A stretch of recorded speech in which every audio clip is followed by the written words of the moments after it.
Well, there's several books and several different guys that I've thought about, from Francis Schaeffer to D.A. Carson and a whole bunch of guys. And of course, the Bible is the number one book that has influenced my life. I need to say that right at the start.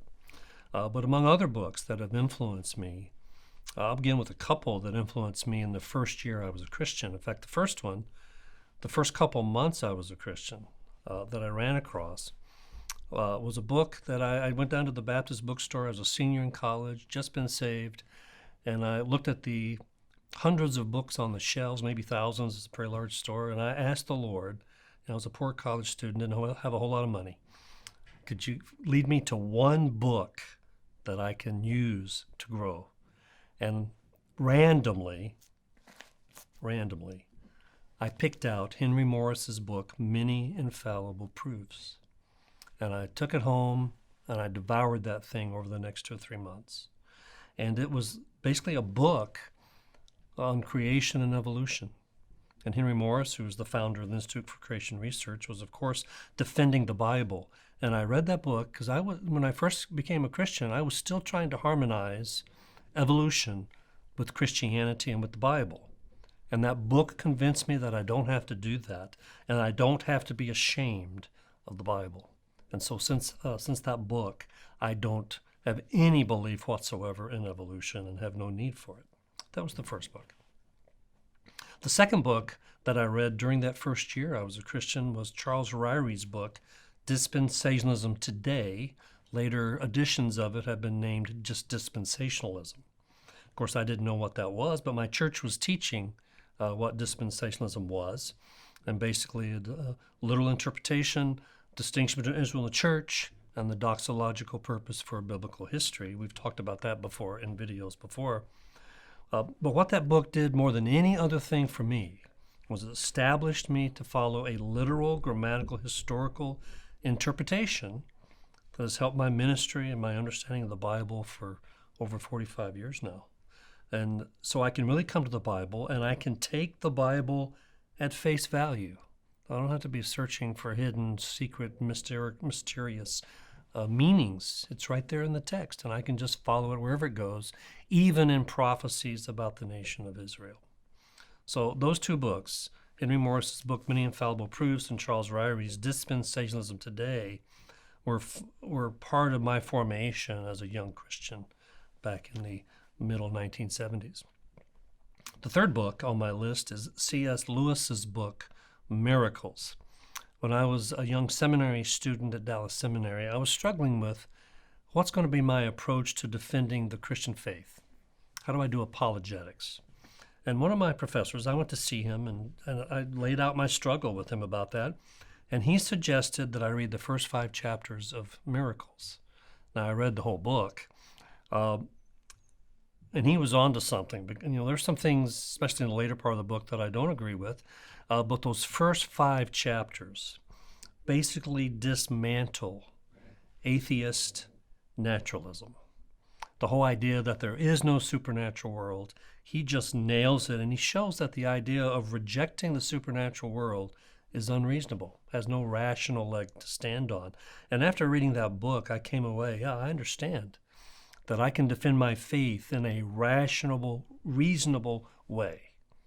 And so that book was extremely helpful in helping me to start out in apologetics. The fourth book, which I think also came to me in seminary, was J. Alvin McLean's book, The Greatness of the Kingdom. And I think Friends of Israel has that in our bookstore. He was the Grace Seminary founder, and president, just a wonderful scholar. And that book helped me to go against what sometimes happens. They accuse dispensationalists of having this system that we bring to the Bible and we foist it onto the Bible, and we don't really get the truth from the Bible. We get it from our system. And I discovered through his writing there that that's not so. We go inductively in the text, in the progress of Revelation, from Genesis to Revelation, and what we believe flows out of the text. It's a biblical theology from the text. And Alvin McLean showed me that you can do that following the textual information that he gives us. And so it's really the other guys that bring their system to the Bible and force the Bible to fit their system rather than dispensationalists. We actually follow the text, start to finish, including our understanding of prophecy.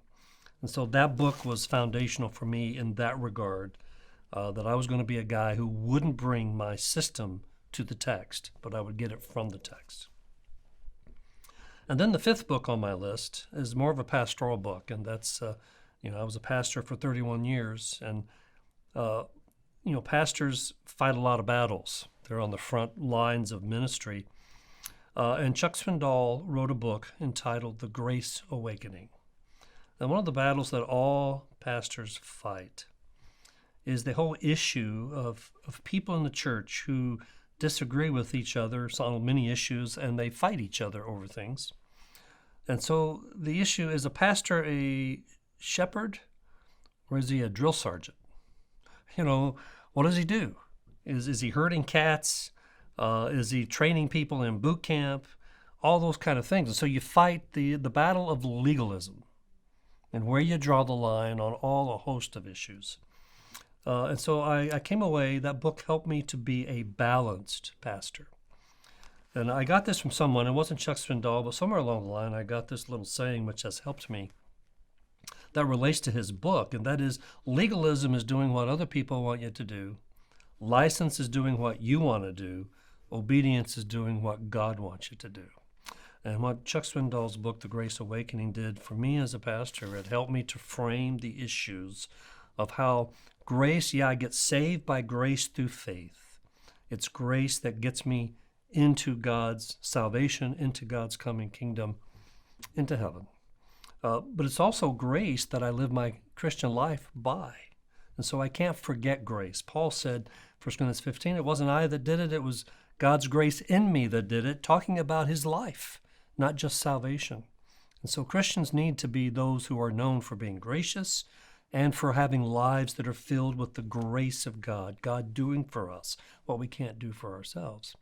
And sometimes that doesn't come across if all you're doing is being like the Pharisees and counting grains of salt. And so his book, The Grace Awakening, helped a young pastor be a little more balanced in those things. And so these are my 5 books: Henry Morris, Many Infallible Proofs; Charles Ryrie, Dispensationalism Today; C.S. Lewis, Miracles; J. Alvin McLean, The Greatness of the Kingdom; and Chuck Swindoll, The Grace Awakening. Of course, all of those are only as good as they help me to understand the book of books, the book that God wrote, the Bible.